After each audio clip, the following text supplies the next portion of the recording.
बिस्मिल्लाहिर्रहमानिर्रहीम। अस्सलामुअलैकुम। आज के लेक्चर में हम केमिकल रिएक्शन ऑफ अल्काइन पर बात करेंगे।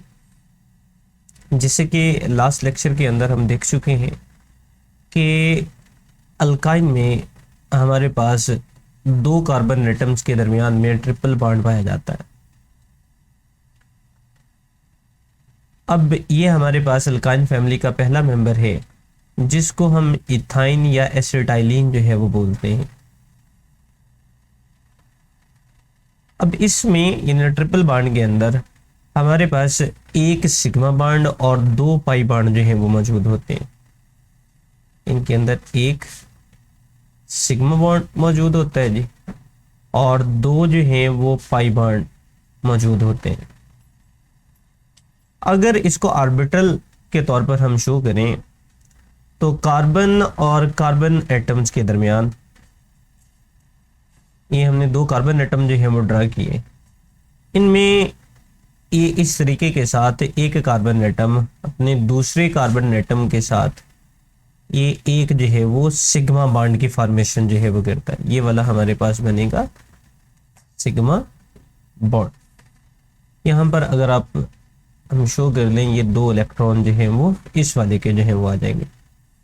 सो इसके साथ दो हमारे पास ऑर्बिटल जो है वो हर कार्बन ओवरऑल हमारे पास दो ऑर्बिटल्स होते हैं, यानी हर कार्बन एटम के पास एक ऑर्बिटल मौजूद होता है जो कि हाइड्रोजन एटम के साथ ओवरलैप करते हैं।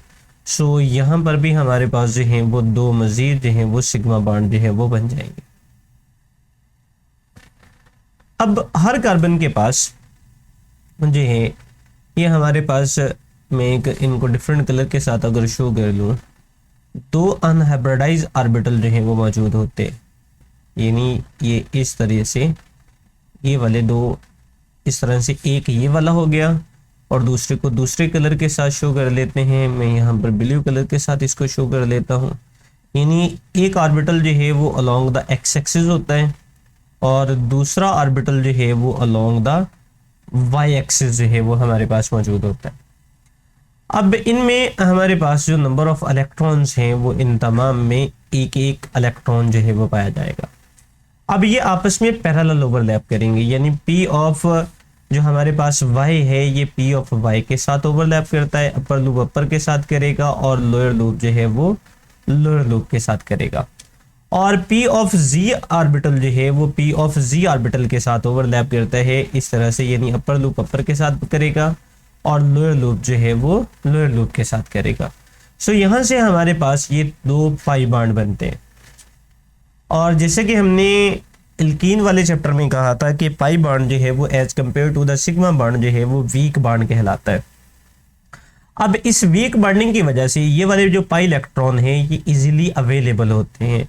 यानी अब यहाँ पर क्योंकि दो पाई बॉन्ड है, सो इस तरह से अगर हम अल्काइन का रिएक्शन करवाएंगे तो टोटल 4 एटम की एडिशन होगी। सो इसी से रिलेटेड कुछ हम यहाँ पर रिएक्शन देख लेते हैं। पहला इनमें हमारे पास रिएक्शन है जी एडिशन ऑफ हेलोजन, यानी हेलोजन का ऐड होना। यहाँ पर हम रिएक्शन करवाएंगे जी ब्रोमिनेशन का, यानी ब्रोमीन का ऐड करना। जैसे कि हम पहले भी बात कर चुके हैं कि ब्रोमीन वाटर टेस्ट जो है वो इसको भी बोला जाता है, जिसमें ब्रोमीन का ब्राउन कलर जो है वो ख़त्म हो जाता है जब इसमें किसी अनसैचुरेटेड हाइड्रोकार्बन को ऐड किया जाता है। लाइक हमारे पास है जी alkyne C triple bond CH। अब हम इसका रिएक्शन करवाएंगे ब्रोमीन के साथ Br2, यानी ब्रोमीन मॉलिक्यूल के साथ जो है वो इसका रिएक्शन करवाएंगे। और इन द प्रेजेंस ऑफ, जैसे कि हमने पहले कहा था जी, इनर्ट सॉल्वेंट के तौर पर हम यहाँ पर लेते हैं कार्बन टेट्राक्लोराइड। अब एल्कीन में और इस वाले रिएक्शन में कोई इतना ज़्यादा डिफरेंस नहीं है, क्योंकि एल्कीन वाले में एक डबल बॉन्ड था तो हमने एक ब्रोमीन का मॉलिक्यूल इस्तेमाल किया था। अब इसमें दो डबल बॉन्ड मौजूद हैं तो हमने दो ब्रोमीन के मॉलिक्यूल जो है वो इस्तेमाल करेंगे।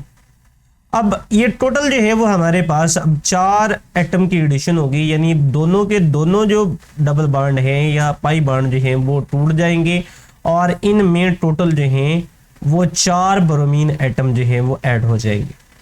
दो जो हैं वो एक कार्बन के साथ ऐड हो जाएंगे और दो जो हैं वो दूसरे कार्बन एटम के साथ जो हैं वो ऐड हो जाते हैं। सो इस वाले को बोला जाएगा जी टेट्रा ब्रोमो इथेन। टेट्रा का लफ्जी मतलब है जी 4 और ब्रोमो से मुराद है जी ब्रोमीन एटम और इथेन। सो ये हमारे पास जो है वो टेट्रा ब्रोमो इथेन बनेगा। अगर आप कोई और ऐड करवाना चाहते हैं, क्लोरीन करवाना चाहते हैं, तो वो टेट्रा क्लोरो इथेन बन जाएगा। सो इस तरह से हमारे पास ये टोटल जो है वो 4 एटम ऐड होंगे, 2 एक साइड पर होंगे और 2 ही दूसरी साइड पर होंगे। इसका एक मजीद और रिएक्शन देख लेते हैं जी, वो हमारे पास है ऑक्सीडेशन विद KMnO4, यानी पोटाशियम परमैंगनेट के साथ जो है वो हम ऑक्सीडेशन करने जा रहे हैं। अब जैसे कि यही जो ऑक्सीडेशन का रिएक्शन है ये हमने अल्कीन वाले में भी किया था।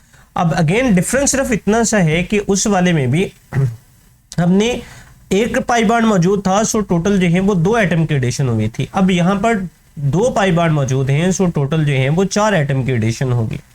लाइक ये रिएक्शन जो है वो अब हम यहाँ पर लिखते हैं।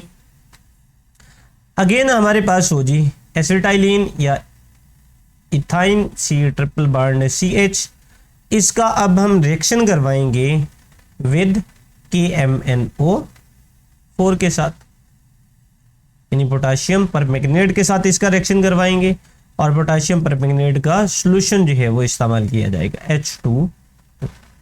और ये भी हमारे पास जो रिएक्शन है ये पोटाशियम परमैंगनेट वाला, ये भी अनसैचुरेशन को चेक करने के लिए जो है वो इस्तेमाल किया जाता है।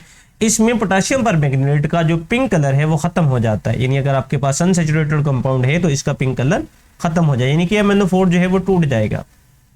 और इसमें जो एडिशन होगी वो हमारे पास इथाइन में OH ग्रुप की जो है वो एडिशन होगी। अब टोटल जो है वो 4 OH ग्रुप जो है वो यहाँ पर ऐड होंगे, 2 एक कार्बन के साथ ऐड होंगे और 2 जो है वो दूसरे कार्बन एटम के साथ आकर ऐड होंगे, क्योंकि 2 पाई बॉन्ड जो है वो यहाँ से ब्रेक हुए। तो यहाँ पर मैं इसको इस तरह से लिख लेता हूँ जी, ये हमारे पास जो है वो 2 एक साइड पर ऐड हो गए और 2 ही जो है वो दूसरी साइड पर आकर ऐड हो जाएंगे। साथ में हमारे पास सब फॉर्मेशन होगी जी, प्लस फॉर्मेशन होगी MnO2 और साथ में हमारे पास बनेगा KOH। अब इनको बैलेंस कर लेते हैं। बैलेंस करने के लिए हमें इसको मल्टीप्लाई करना पड़ेगा 2 के साथ, इसी तरह से वाटर को मल्टीप्लाई करना पड़ेगा 2 के साथ और इसी तरह से MnO2 को 2 के साथ मल्टीप्लाई हम करेंगे और KOH को भी 2 के साथ जो है वो मल्टीप्लाई किया जाएगा। अब ये वाला जो है हमारे पास जो है वो रीअरेंज होता है, यानी अपने आप को ये दोबारा से रीअरेंज करता है और रीअरेंज करके यहाँ से वाटर मॉलिक्यूल खारिज होंगे और ग्लाइऑक्सल जो है वो बनेगा। अब इस वाले स्ट्रक्चर को C में यहाँ पर थोड़ा सा OH को मैं इस तरह से लिख लेता हूँ जी, O एंड H, और इसी तरह से ये हमारे पास कार्बन इस वाले भी OH को मैं इस तरीके के साथ जो है वो लिख लेता हूँ। बाकी इसके साथ अटैच है जी H और ये हमारे पास है OH, इसी तरह से ये वाला हमारे पास है OH। अब यहाँ से रिमूव होगा वाटर मॉलिक्यूल, वो किस तरह से रिमूव होगा, ये वाला बॉन्ड जो है वो यहाँ पर शफल होगा, यानी यहाँ से ये in the form of H positive जो है वो यहाँ से निकलेगा और यहाँ से ये वाला जो है वो बॉन्ड टूट जाएगा, क्योंकि जब ये वाला इलेक्ट्रॉन यहाँ पर शफल होंगे तो कार्बन के 4 बॉन्ड कंप्लीट हो जाएंगे। सो इसको कोई एक बॉन्ड ब्रेक करना पड़ेगा। सो इसके लिए प्रेफरेंस ये है कि ये वाला बॉन्ड ब्रेक कर दे। क्यों? क्योंकि यहाँ पर मोर इलेक्ट्रोनेगेटिव ऑक्सीजन एटम जो है वो अटैच है, यानी यहाँ से ये in the form of OH negative जो है वो निकलेगा। सो ये H पॉजिटिव और OH नेगेटिव ये आपस में कंबाइन होकर एक वाटर मॉलिक्यूल बना देंगे। इसी तरह से ये वाला यहाँ से H पॉजिटिव, ये वाला OH नेगेटिव, यानी टोटल जो है वो हमारे पास यहाँ से 2 वाटर मॉलिक्यूल जो हैं ये यहाँ से जो है वो रिमूव होते हैं। सो नेक्स्ट एक जो चीज़ हमारे पास बन जाएगी वो ग्लाइऑक्सल होगा, यानी यहाँ पर कार्बन और ऑक्सीजन के दरमियान में डबल बॉन्ड बन गया। इसी तरह ये वाला कार्बन और ऑक्सीजन के दरमियान में डबल बॉन्ड की फॉर्मेशन होगी। सो ये वाला हमारे पास कहलाता है ग्लाइऑक्सल। अब ग्लाइऑक्सल की अगर दोबारा ऑक्सीडेशन की जाएगी तो ये हमारे पास चेंज हो जाएगा oxalic acid, HC double bond OH। अब हम इसकी करेंगे ऑक्सीडेशन। ऑक्सीडेशन किसके साथ करेंगे जी? विद KMnO4 ऑक्सीडेशन की जाएगी। तो यहाँ पर इसको जो है वो इसी के साथ ही लिख लेते हैं, इसको यहाँ से हम रेज कर लेते हैं और इसको इसके साथ ही लिख लेते हैं जी, विद KMnO4 के साथ जो है वो इसकी ऑक्सीडेशन जो है वो की जाएगी। ऑक्सीडेशन के लिए यहाँ पर हम एटॉमिक ऑक्सीजन जो है वो इसको इस तरीके के साथ जो है वो रिप्रेजेंट कर लेंगे, 2 एटॉमिक ऑक्सीजन जो है वो यहाँ पर इस्तेमाल होंगे। तो यहाँ पर ये हमारे पास अब चेंज किसमें होगा जी, ये ऑक्सैलिक एसिड में चेंज हो जाएगा, यानी HO डबल बॉन्ड O, इसी तरह से ये वाला हमारे पास बन गया जी C double bond O and OH, ये हमारे पास बन गया ऑक्सैलिक एसिड। या आप ऑक्सैलिक एसिड को इस तरह भी लिख सकते हैं जी, यानी मैं इसको इस तरह से लिख लूँ C डबल बॉन्ड O और नीचे की तरफ भी C double bond O, sorry यहाँ पर H और H, ये वाला भी हमारे पास जो है वो ऑक्सैलिक एसिड ही कहलाता है। तो ये हमारे पास 2 रिएक्शंस हैं जी अल्काइन के, जिसमें एक हमने एडिशन ऑफ हैलोजन किया और दूसरा जो है वो हमने ऑक्सीडेशन विद KMnO4 पर बात की। तो ये था जी आज का हमारा लेक्चर, जिसमें हमने केमिकल रिएक्शन ऑफ अल्काइंस को डिटेल के साथ डिस्कस किया। तो आज का लेक्चर यहाँ पर ख़त्म होता है। इजाज़त दें, अल्लाह हाफिज़।